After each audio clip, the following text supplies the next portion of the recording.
Hello and welcome to News Across Nigeria. I'm Imana Amawe. Coming up on the program.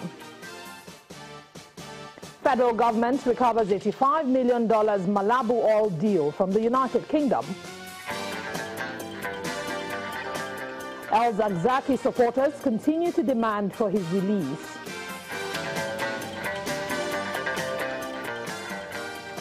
And aggrieved members of the People's Democratic Party adopt Willie Obiano as their governorship candidate.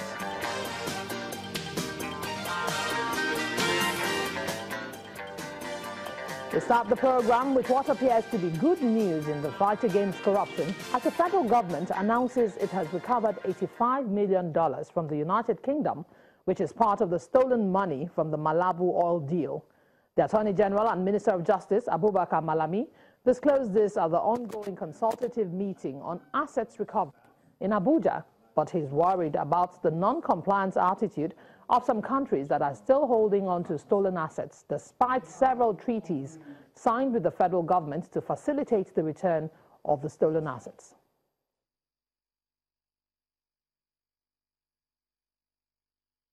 It is pertinent to state at this point that recovery and repatriation of our stolen wealth stashed abroad continues to be very tedious despite several bilateral and multilateral agreements entered into between Nigeria and other jurisdictions. Even when the provisions of the United Nations Convention Against Corruption oblige state parties to facilitate the return of stolen assets to victim states, countries, including Nigeria, are saddled with some challenges. My office has also put in place necessary machineries to hold bilateral talks with countries of interest during the Global Forum on Asset Recovery. These countries include United Kingdom, Island of Jersey, Guernsey, and other UK territories, United States of America, Canada, Switzerland, South Africa, Panama, United Arab Emirates, Northern Ireland, and Gambia. I am also pleased to inform that Nigeria has just recovered the sum of $85 million on the Malabu restraint funds from UK. Therefore, I wish to use this forum to reiterate the need for international community to ensure implementation of measures considered and adopted at the London Anti-Corruption Summit in May 2016. The Attorney General and Minister of Justice, Abubakar Malami. Now, the former president of the Court of Appeal, retired Justice Ayo Salami, has rejected his appointment as the chairman of the Corruption and Financial Crime Cases Trial Monitoring Committee. The rejection, according to him, is based on principle and conscience after he was named the chair of the AntiGraft body by the Chief Justice of Nigeria, Justice Walter El-Nage, on September the 27th. Justice Salami is said to have consulted widely with leaders on the bench and in the bar before resolving with his family to reject the offer. In the meantime, the Socioeconomic Rights and Accountability Project had written the CJN a letter seeking to remove some members of the bar from the Anti-Graft Committee, claiming that the composition was not in consonance with the advisory of the United Nations Special Rapporteur on the independence of judges and lawyers. And moving on now, a few months after the Economic and Financial Crimes Commission in Rivers State arrested a bank official who allegedly defrauded an international school in Port Harcourt, the commission has again uncovered another fraud by the same person. This time, the suspect, Ame Idakwoji, is alleged to have defrauded a Pentecostal church in the state capital, and the EFCC is now calling on all financial institutions to keep an eye on their account officers to avoid messy situations that could dent their reputation. The suspect is accused of stealing about 11.9 million naira from the church.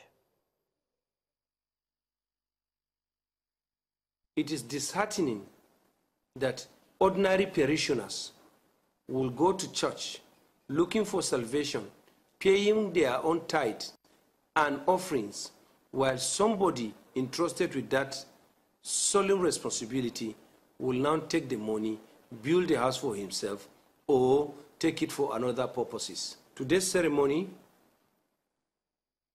is the final concluding part of the return of 11,987,000 naira 844 naira 11 kobo, being monies meant for Redeemed Christian Church of God, Province 4, that I have the singular honor on behalf of the acting executive chairman, Master Ibrahim Magu Mustafa, to hand over this money to the pastor of Redeemed Christian Church of God.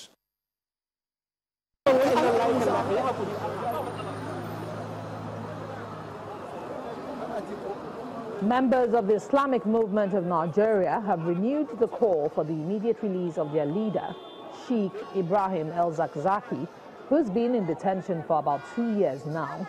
Sheikh El-Zakzaky has been in the custody of the Department of State Service since December the 14th, 2015, after a bloody clash between his members and the army in Kaduna State.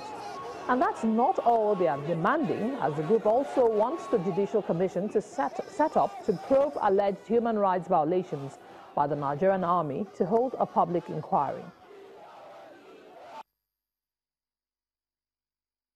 Our honorable leader and father, Sheikh Ibrahim El-Zakzaky, should be released unconditionally, without any condition. He should be released immediately. Okay, immediately and unconditionally. This is one. Secondly, we demand that the sitting and the probing should also be done publicly. So this is our second demand. Because when they asked that, when they told us that this will be, we told them that they should talk to our leader because he's alive, he's not dead.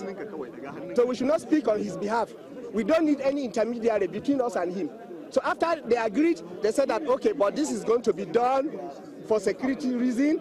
This is going to be done secretly. Then we said that we have started sensing the lack of justice. This will not be fair and just to us. Of course, we don't expect any fairness and justice from them. But even despite that, we demand that this should be done publicly because the crime was committed to us publicly. So the probing and the panel inquiry should be carried out. The sitting with our leader should be done publicly. Moving our coverage to the South-South, the Cross River State Police Command has given over 2 million naira to the families of 2 slain policemen and another who lost an eye during a clash between the Navy and police in Calabar, the state's capital, 5 months ago. Well, it's no compensation for the loss, but in fulfillment of a promise made by the governor, Ben Ayade, to support the families of the victims. The families of those who died get 700,000 naira each, while the injured officer will get 600,000 naira. As part of his demonstration to show how he cares about the